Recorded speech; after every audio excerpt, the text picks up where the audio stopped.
অনলাইনে জমি বাড়ির দলিলের সার্টিফাইড কপি পাওয়া যাবে শুধুমাত্র এবার অনলাইনে। দালাল রাজ আর চলবে না।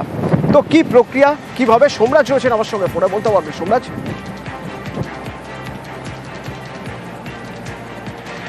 হ্যাঁ দেখো, এতদিন হাতে নাতে সার্টিফাইড কপি পাওয়া যেত জমি এবং বাড়ির দলিলের, কিন্তু এবার থেকে শুধুমাত্র অনলাইনেই পাওয়া যাবে তেমনটাই সিদ্ধান্ত নিয়েছে রাজ্য সরকার বলেই নবান্ন সূত্রে খবর। বিশেষত এতদিন যেটা দেখা যেত, এই জমি ও বাড়ির দলিলের সার্টিফাইড কপি পেতে বিভিন্ন বিএলআরওদের অফিসে একটা দালাল চক্র কাজ করতো, তেমনটাই অভিযোগ। আর এই জমি বাড়ির এই সার্টিফাইড কপি পেতে 3 থেকে 5,000 টাকা পর্যন্ত নেওয়া হতো সাধারণ মানুষদের থেকে। তাই এবার অনলাইনেই গোটা ব্যবস্থাপনা, অর্থাৎ রাজ্য সরকারের যে অনলাইন ব্যবস্থাপনা আছে তার মাধ্যমেই এই সার্টিফাইড কপি পাওয়া যাবে। তুমি জানো যে জমি এবং বাড়ির যে দলিলের যে সার্টিফাইড কপি তা বহু কাজে প্রয়োজনে লাগে সাধারণ মানুষের। তাই সেক্ষেত্রে যাতে সেই সমস্যার মধ্যে না হয়, দালাল চক্রের মধ্যে না পড়ে, তার জন্য এবার অনলাইনেই পাওয়া যাবে এই সুবিধা। খরচ সামান্য 100 থেকে 120 টাকার মধ্যেই অনলাইনে সেই সার্টিফাইড কপি পেয়ে যাবেন, তেমনটাই প্রশাসনিক আধিকারিকরা জানাচ্ছেন। 1985 সালের পর থেকে এখন পর্যন্ত যে সমস্ত জমি ও বাড়ির দলিল রেজিস্ট্রেশন হয়ে আছে তারা সেই সমস্ত সার্টিফাইড কপি এই অনলাইনে পাওয়ার সুবিধা পাবেন, তেমনটাই নবান্ন সূত্রে খবর। এতদিন অনলাইনের পাশাপাশি অফলাইনেও দেওয়া হতো, অর্থাৎ হাতে হাতেও দেওয়া হতো, কিন্তু এবার থেকে আর হাতে হাতে দেওয়া হবে না। যেটা ভূমি ও ভূমি রাজস্ব দপ্তরের আধিকারিকরা জানাচ্ছেন যে 1985 সালের পর থেকে বর্তমান সময় পর্যন্ত জমি ও বাড়ির যে দলিলগুলি রেজিস্ট্রেশন হয়েছে তার ডিজিটালাইজেশনের প্রক্রিয়া শেষ হয়ে গেছে। ফলত তার যে কপি, অর্থাৎ সার্টিফাইড কপি, তা অনলাইনে পেতে কোনো রকম অসুবিধা হবে না। ধন্যবাদ। বেসরকারি স্কুলে মাঝে মধ্যেই বেতন বাড়িয়ে দেওয়া হচ্ছে, এইরকম অবস্থায় অভিভাবকরা পড়ছেন মহা ফাঁপড়ে। তো এটার কোনো গাইডলাইন আনা যায় না, একটা জায়গায় বেঁধে রাখা যায় না?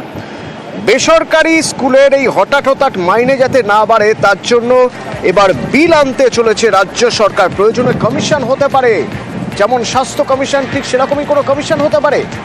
আবির রয়েছেন ফোনে আমার সঙ্গে। আবির, দেখো, সেইটাই ভাবনা চিন্তা স্তরে রাজ্য সরকার আনছে। তুমি জানো যে বিশেষ করে মধ্যবিত্ত পরিবারের অনেক সন্তান রয়েছেন, তারা এই সমস্ত স্কুলগুলিতে পড়েন এবং বিভিন্ন সময় বিভিন্ন অজুহাতে স্কুলগুলোর ফিস বৃদ্ধি করে দেওয়া হয়।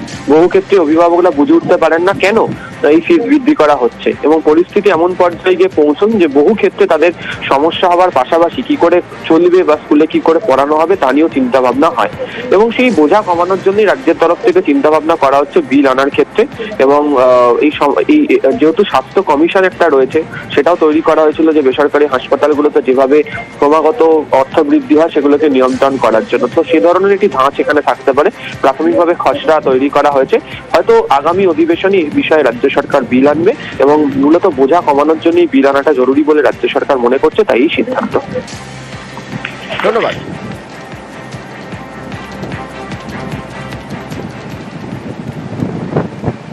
মালদার মোথাবাড়ি গীতা মোড়, হেলমেট ছাড়া বাইক চালাচ্ছে। তো এএসআই সার্ভিস, যখন এএসআই বা সিভিক ভলেন্টিয়ার তারা যখন চেস করলো, কি হলো দেখুন।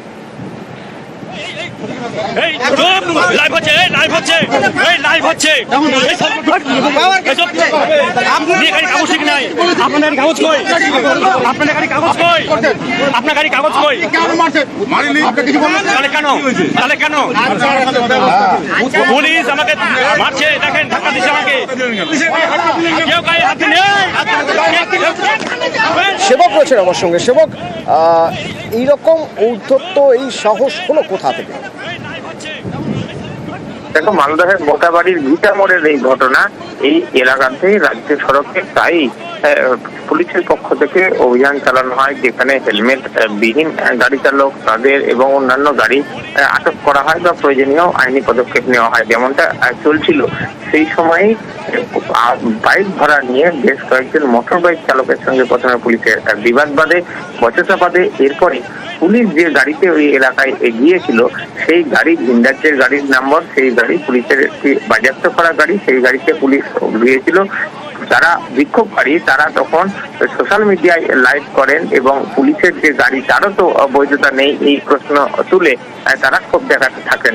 শুধু তাই না, এরপর বাড়তি পুলিশ বাহিনী গেলে কর্তব্যরত এসআই এবং কয়েকজন সিভিক ভলেন্টিয়ারকে মারধর করা হয়, হেনস্থা করা হয়, এমনটাই অভিযোগ। এরপর বাড়তি পুলিশ বাহিনী গিয়ে ঘটনাস্থল থেকে 3 যুবককে গ্রেপ্তার করেছে। ঘটনায় তদন্ত শুরু হয়েছে, আর পুরো বিষয়টি কিন্তু এই মুহূর্তে খতিয়ে দেখা হচ্ছে। আর যারা এই ঘটনার সঙ্গে যুক্ত তাদের বিরুদ্ধে আইনি পদক্ষেপ যেমন নেওয়া হচ্ছে, এই অভিযান কিন্তু এতে বন্ধ হবে না, অভিযান বরঞ্চ চলবে, এমনটাই পুলিশের তরফ থেকে স্পষ্ট করে দেওয়া হয়েছে। ধন্যবাদ।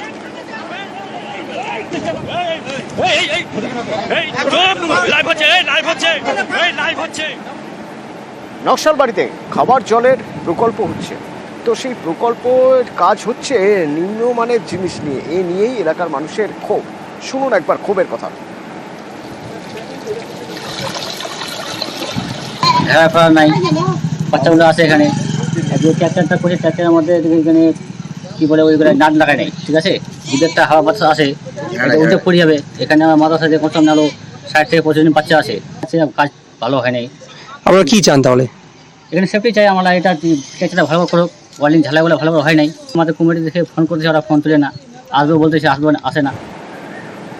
বিশ্বজিৎ, আসল অভিযোগ কার বিরুদ্ধে তাহলে? ঠিকাদারের বিরুদ্ধে নাকি পঞ্চায়েতের বিরুদ্ধে? ঠিকাদার যদি ভুল করে সেটা দেখার দায়িত্ব পঞ্চায়েতের, তাহলে সমস্যাটা কোথায়? পঞ্চায়েত দেখছি না নাকি ঠিকাদার ইচ্ছাকৃতভাবে গাফিলতি করছে? দেখো, নকশালবাড়ির মনিরাম গ্রাম পঞ্চায়েতে এই প্রকল্পটি গড়ে উঠেছে দয়ারাম জোসের মাদ্রাসাতে, কিন্তু গ্রাম পঞ্চায়েতে যিনি প্রধান তিনি গোটা বিষয়টি সম্পর্কে কোনোভাবেই অবগত নন। আমরা যখন তার কাছে যাই তিনি বলছেন আমাদের মাধ্যমে তিনি গোটা বিষয়টি জানতে পেরেছেন। অনগ্রসর দপ্তরের নস্যশ্রী বোর্ডের মাধ্যমে প্রায় 5 লক্ষ টাকায় এই সৌরচালিত জলবিদ্যুৎ জল প্রকল্প কিন্তু হয়েছে এখানে মাদ্রাসাতে, যাতে এখানকার শিশুরা এখান থেকে জল পান করতে পারেন। কিন্তু দেখা যাচ্ছে যে ঠিকাদারি সংস্থা যেভাবে কাজ করা উচিত সেই কাজ না করে তিনি কিন্তু এখানে একটি জল প্রকল্প নির্মাণ করেছেন। প্রায় দীর্ঘদিন ধরে জল প্রকল্প হচ্ছে, কিন্তু দেখা যাচ্ছে যে সব ট্যাঙ্ক করা হয়েছে, তার জল যাওয়ার রাস্তা নেই, স্ক্রু লাগানো নেই যেটি যে কোনো সময় উল্টে যেতে পারে। 2টি ফিল্টার লাগানোর কথা, 1টি ফিল্টার লাগানো হয়েছে। এভাবে পদে পদে কিন্তু ত্রুটি ধরা পড়ছে ঠিকাদারি সংস্থার বিরুদ্ধে। ঠিকাদারি সংস্থাকে বারবার জানিয়েও কোনোভাবে লাভ পায়নি, বাধ্য হয়ে কিন্তু এই ক্ষোভ প্রকাশ করছেন স্থানীয় বাসিন্দারা। তবে প্রধান বলছেন যে এর পেছনে কারা রয়েছে, কেন এত দুর্নীতি করেছে ঠিকাদারি সংস্থা, তা তিনি ঊর্ধ্বতন কর্তৃপক্ষকে জানাবেন। অন্যদিকে নস্যশেখ বোর্ড জানাচ্ছে তাদের কাছে অভিযোগ এসেছে, তারা বিষয়টি কিন্তু জানাবে। এভাবে সাধারণ মানুষের টাকা অপচয়। পূর্ণ তদন্ত হোক, কোন এজেন্সি কাজ করেছে, কেন কাজ নিম্নমানের হলো, এবং সেই এজেন্সির সঙ্গে কে বা কারা জড়িত সেটাও তদন্ত সাপেক্ষে বের হয়ে আসুক। এবং গভর্নমেন্টের যেহেতু কাজ, গভর্নমেন্টের টাকার অপচয় আমরা কোনোভাবে বরদাস্ত করব না। টেকনিক্যাল ইস্যুস আছে বললো ওভারফ্লোর ব্যাপারটা, সেটা আমি যেহেতু ওই ব্যাপারটা আমার নলেজ নেই, টেকনিক্যাল বিষয় ইঞ্জিনিয়ারিং ব্যাপারে আমার নলেজ নেই, এটা আমি কন্ট্রাক্টরের সঙ্গে যোগাযোগ করব এবং ডিপার্টমেন্টের সঙ্গে কথা বলবো, ওরা শীঘ্রই এসে কাজটা কমপ্লিট করে দিয়ে যাবে আশা করি। এই যে জাল ওষুধ, এই জাল ওষুধ যদি ব্যবহার করেন তাহলে কি হবে? আপনার ক্ষতি হবে। তো এবার এই জাল ওষুধ বন্ধের জন্য নির্দেশিকা, বেশ কিছু গাইডলাইন দেওয়া হচ্ছে। কি সেই নির্দেশিকা, কি সেই গাইডলাইন জানবো। আমার সঙ্গে অভিজিৎ রয়েছে ফোনে। অভিজিৎ, প্রথমে বলে রাখি যে কয়েকদিন আগে হাওড়ার আমতায় সেখানকার মান্না এজেন্সি নামে যে ডিস্ট্রিবিউটার অফিস, সেখান থেকে জাল প্রেসারের ওষুধ উদ্ধার করা হয়েছিল এবং কোটি টাকার ওপরে সেই জাল প্রেসারের ওষুধ। এবং সেই টেলমা AM40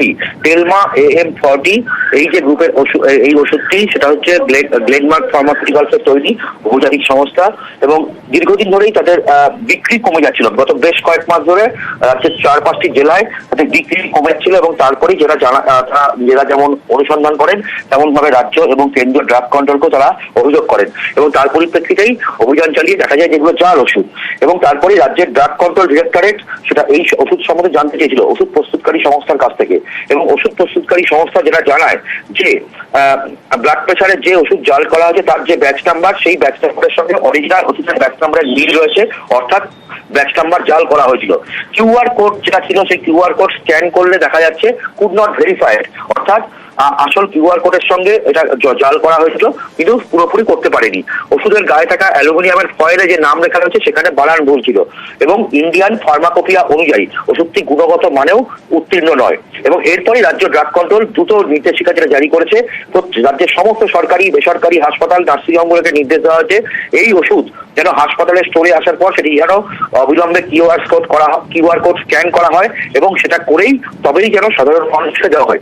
এর পাশাপাশি যারা হোলসেল এবং রিটেল চেনে এই ওষুধ বিক্রি করে বা সাধারণ মানুষকে, তাদেরকেও নির্দেশ দেওয়া হচ্ছে যে সাপ্লাই চেইন থেকে যখন এই নির্দিষ্ট ব্যাচের ওষুধ কিউআর কোড স্ক্যান করেই তবেই যেন বিক্রি করা হয়। অর্থাৎ কোনো মতেই যেন জাল এবং ভুয়ো ওষুধ যেন সাধারণ মানুষ না পায়, সেটা যেন এনশিওর বা নিশ্চিত করা হয়। তার জন্যই রাজ্য ড্রাগ কন্ট্রোল রাজ্যের সমস্ত ওষুধের দোকান থেকে শুরু করে সমস্ত সরকারি বেসরকারি হাসপাতালকেও নির্দেশ দিয়েছে যাতে কিউআর কোড স্ক্যান করে দেখা হয়, এবং সেখানেই ধরা পড়ে যাবে যে ওষুধটি ভালো। এজেন্সি থেকে জাল ওষুধ পাওয়া গেল, এখন প্রশ্ন হলো তারা এই জাল ওষুধ পেল কিভাবে? সেই রাস্তাটা অর্থাৎ কোথা থেকে কিভাবে জাল ওষুধ রাজ্যে ঢুকছে সেটা কি বোঝা সম্ভব হচ্ছে? আমার সঙ্গে সন্তু রয়েছেন সরাসরি, আমি একবার সন্তুর সঙ্গে কথা বলবো। সন্তু, হাওড়ার এই মান্না এজেন্সি থেকেই প্রথম এই জাল ওষুধ যে মানে স্ক্যানার দিয়ে যে দেখা যাচ্ছে কিউআর কোড পর্যন্ত জাল করে ফেলছে যারা প্রতারক, তারা সেটা বোঝা গিয়েছিল। তো এই মান্না এজেন্সি কোথা থেকে কিভাবে ওষুধ পেয়েছিল তা নিয়ে কি তদন্ত হচ্ছে, কিছু জানা যাচ্ছে?